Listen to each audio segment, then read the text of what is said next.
President Narendra Modi sent out a strong message in Ladakh. A visibly stunned China has been issuing statements one after the other. The Chinese embassy spokesperson issued a fresh statement claiming that China has demarcated boundary with 12 of its neighboring countries through peaceful negotiations, turning land borders into bonds of friendly cooperations. He said that it was groundless to view China as an expansionist. Here's what the Prime Minister had said in Ladakh yesterday.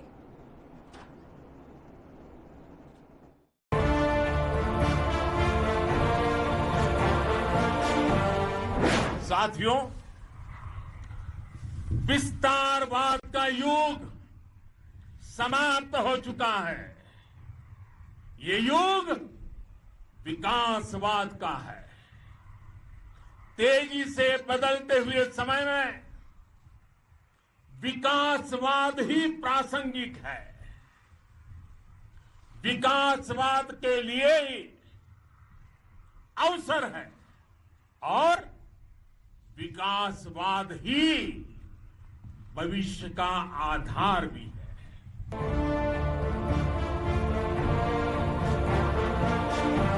दुनिया ने आपका अदम्य साहस देखा है, जाना है। आपकी शौर्य गाथाएं घर घर में गूंज रही है और भारत माता के दुश्मनों ने आपकी फायर हुई देखी है और आपकी फ्यूरी भी। Well, he's talked about expansionism, and he's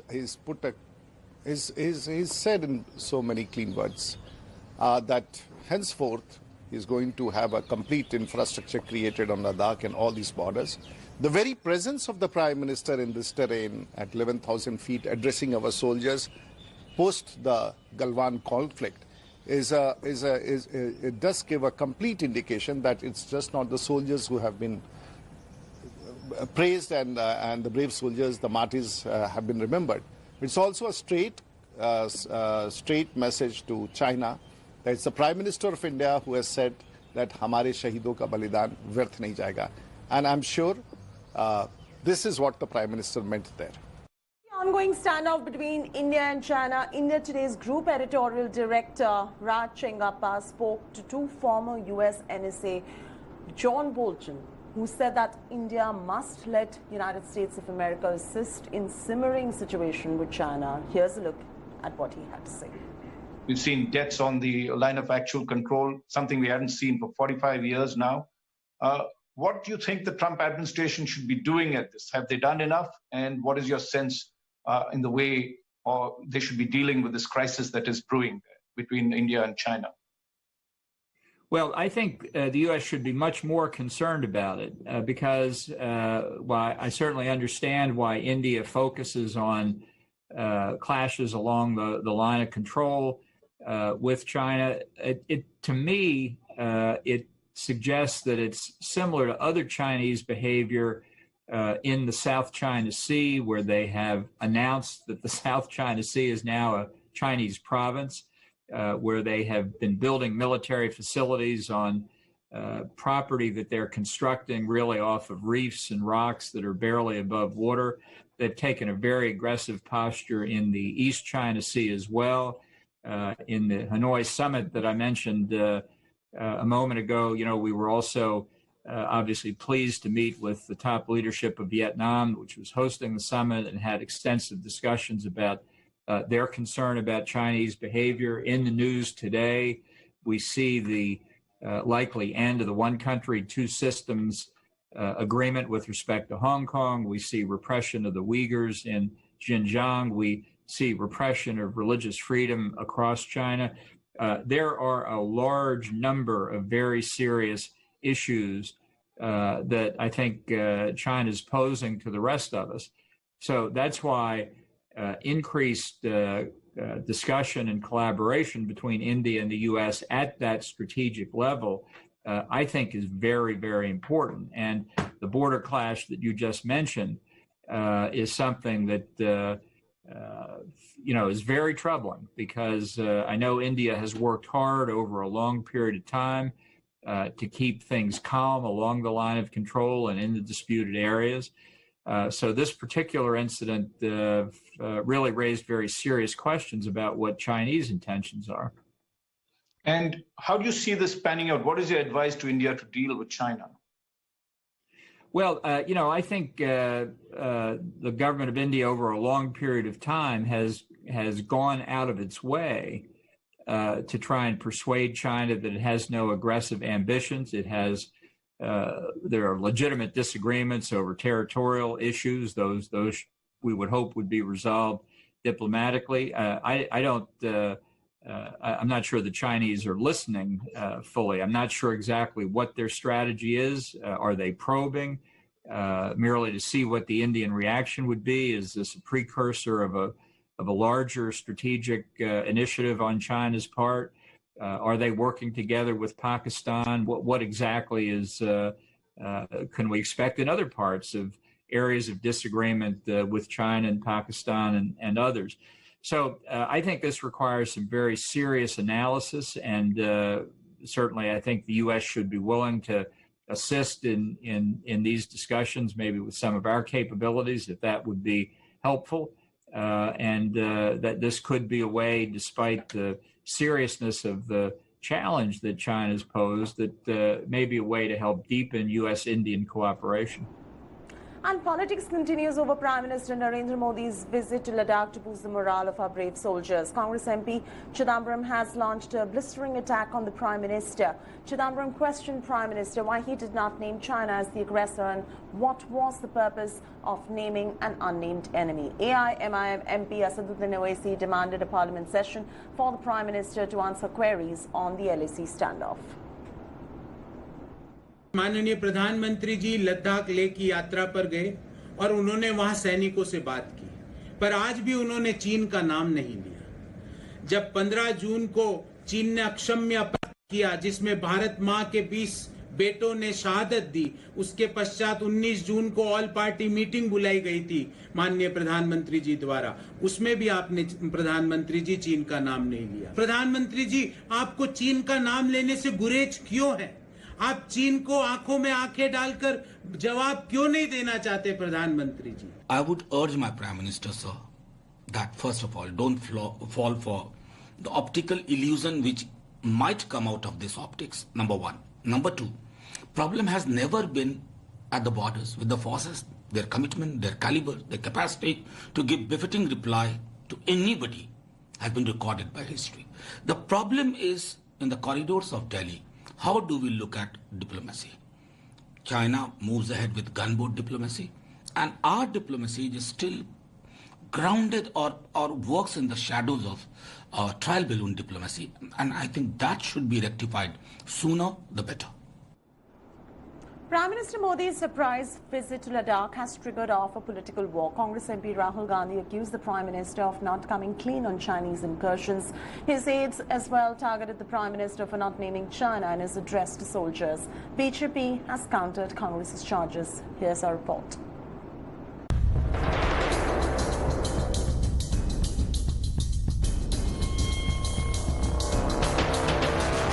Bharat माता की जय। भारत माता की जय। भारत माता की जय। 18 days after the Galwan standoff, Prime Minister Narendra Modi sent out the strongest message to China so far. Leh Ladakh से लेकर करगिल और सियाचिन तक, रेजांगला की बर्फीली चोटियां से लेकर गलवान घाटी के ठंडे पानी की धारा तक भारतीय सैनिकों के पराक्रम की गवाही देते हैं। The Ladakh visit, however, has triggered a massive political war. Bharat माता की वंदे। In a tweet, Congress MP Rahul Gandhi accused Prime Minister Modi of not coming clean on Chinese incursions. He tweeted a video of people from Ladakh alleging intrusion. This is the deadliest clash in nearly 50 years. आप सब लोगों को पता है हमारी जमीनें हमसे जबरदस्ती छीना जा रहा है. BJP's Sambit Patra countered Rahul Gandhi with another video claiming that the Congress MP passed off Congress workers as locals. Congress leaders were quick to follow Rahul's cue. Manish Tiwari said Indira Gandhi sliced Pakistan into two after her Leh visit. Now the nation awaits Prime Minister Modi's action. The BJP hit back at Congress. It's just not the soldiers who have been praised and the brave soldiers, the martyrs, have been remembered. It's also a straight message to China that it's the Prime Minister of India who has said that हमारे शहीदों का बलिदान व्यर्थ नहीं जाएगा. And I'm sure this is what the Prime Minister meant there. Is the border the right place for making large pronouncements of policy? That's something that government should consider. As far as our brave men are concerned, they will do what is the best for the country. The Congress questioned the need for an unannounced visit. He's always believed in the concept of surprising. Chinese intruders must be evicted, lock, stock and barrel from the occupied land of our country. The party also targeted the Prime Minister for not naming China in his address to the soldiers. प्रधानमंत्री किसको message दे रहे हैं? नाम तो उन्होंने चीन का नहीं लिया है. जिस तरह पाकिस्तान के खिलाफ लंबी बातें करते हैं प्रधानमंत्री, चीन का नाम लेने से क्यों घबराते हैं? Since the India-China standoff started about 2 months back, government has been put under the dock by the opposition seeking answers. The opposition has been saying that the government has not given out exact details of what the situation on the line of actual control is. And once again, as the Prime Minister made a surprise visit to Ladakh, politics over his visit has started again. With camera person Satya, Abhishek Bhalla in Leh for India Today. The COVID crisis in Tamil Nadu is only worsening. The state has crossed the 1 lakh mark. In the past 24 hours itself, 4,329 new cases were recorded. For over a week now, Tamil Nadu has recorded more than 3,000 cases daily. The capital, Chennai, accounts for more than 60% of the cases. Total cases in Chennai now stands at 64,689, and in the past 24 hours itself, 2,082 new cases have been reported from Chennai. Chennai has had over 2,000 daily cases for the past 4 days. 158 areas in Chennai are now containment zones. 5 districts in Tamil Nadu are under lockdown till 31st of July. Chengalpet, Tiruvallur, Kanchipuram have also witnessed increase in cases. India Today also spoke to Tamil Nadu's health secretary over the COVID crisis in the state. Let's listen into what he has to say.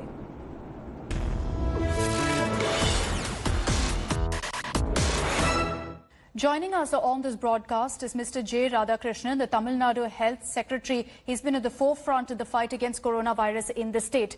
Mr. Radhakrishnan, thank you for joining us here on India Today. You know, as far as Tamil Nadu goes, the state has been doing a lot of things right, which is that you've ensured your testing rate is one of the highest in the country. You've had an excellent recovery rate. Fatality rate is also low. But what remains a worry is that every single day, the cases are continuing to rise at an alarming rate.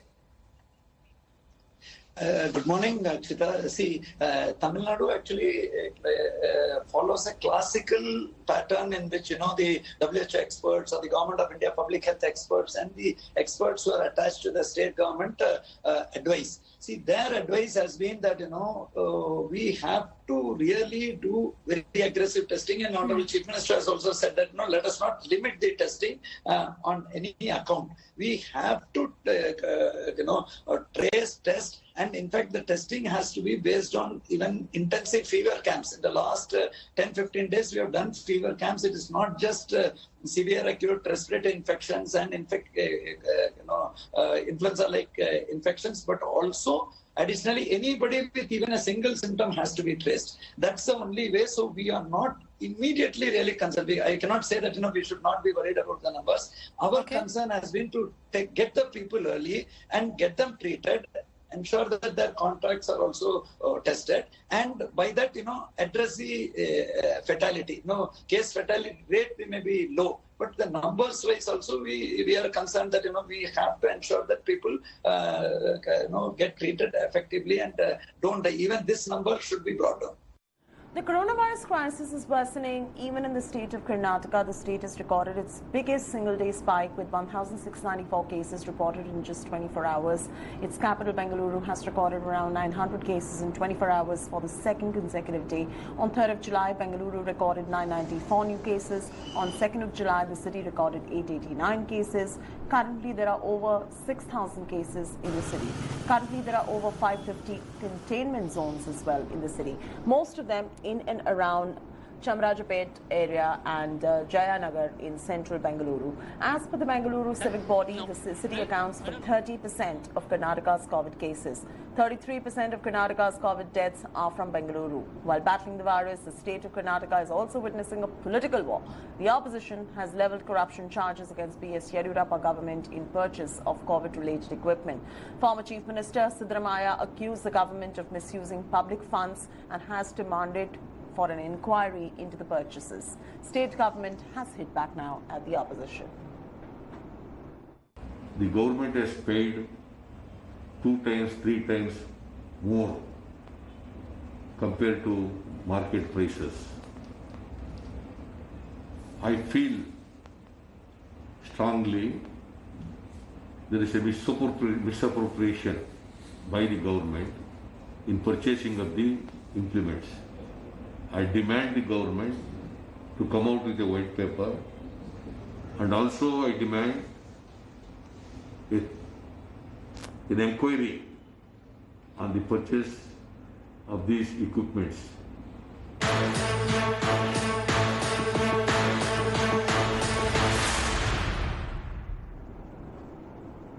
And a massive manhunt is now on to nab history shooter Vikas Dubey, accused of killing 8 Uttar Pradesh police officers, who is currently in hiding. UP Police Task Force has sealed all the boundaries of Kanpur city in a bid to catch the absconding shooters. So far, 2 criminals involved in the deadly Kanpur encounter have been gunned down.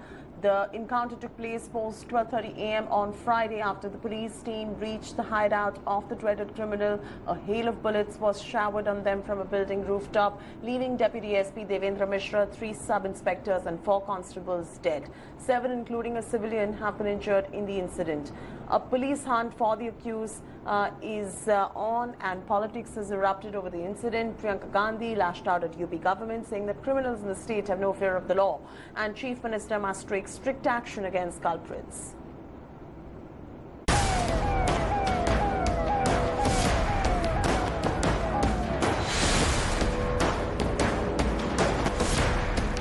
A raid to nab a history sheeter in the early hours of Friday turned into a tragedy for the police in Kanpur. At least 8 policemen, including a deputy superintendent and 3 sub-inspectors, were killed after the criminals surrounded them and fired on them. The police team had gone to Dikru village in Kanpur in search of a wanted criminal, Vikas Dubey, at around 12:30 a.m. Vikas and his henchmen put up massive roadblocks to prevent the police. The police were caught unaware as the criminals fired heavily on them from a rooftop and managed to escape in the dark. There was an obstruction on the road, so police party had to get down before reaching that place. The moment they got down, there was a hail of bullets coming from these miscreants who were reportedly on the first floor of that building, and police party responded to the firing. But then certain of our colleagues got hurt, certain of our colleagues got sacrificed their life also. After the incident, UP Chief Minister Yogi Adityanath reached Kanpur and paid tributes to the slain policemen. He also met the injured personnel. Police मुठभेड़ में 2 अपराधी मारे गए हैं।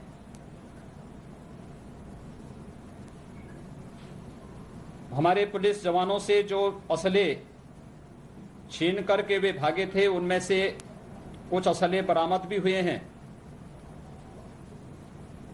शेष पर अभी कार्रवाई प्रचलित है। किसी भी अपराधी को बख्शा नहीं जाएगा। The families of the victims are in shock. यह है कि उनको पकड़ के कड़ी से कड़ी सजा दी जाए और परिवार को जो भी सहायता उचित हो सके वो किया जाए। The suspected gangster Vikas Dubey has 60 cases against him. He became notorious after allegedly killing a BJP leader in the year 2000 when Rajnath Singh was the chief minister. The first case against Dubey was lodged in 1993. The UP Special Task Force has now been pressed into action. All boundaries of Kanpur city are sealed as the hunt for the shooters heats up. With Shivendra Srivastav and Nilanshu Shukla, Bureau Report, India Today. Welcome back. The International Cricket Council has dismissed allegations of fixing in the final of the 2011 World Cup, which India won by 6 wickets against Sri Lanka. The international body has said that it found no reason to doubt the integrity of the match. The development is coming in on the day the Sri Lankan police called off an inquiry into the allegations levelled by the then Sports Minister of Sri Lanka, Kumara Sangarakara, were amongst those players, Jayawardene as well, Mahela Jayawardene, Sangakkara. These were the players who were called by the police for questioning, following which they found no evidence of fixing. Sri Lanka had made 4 changes in the finals from the team that played the semi-finals of the 2011 World Cup. The then Sri Lankan sports minister and former captain Arjuna Ranatunga had raised suspicion on the match, but now the inquiry stands to be suspended.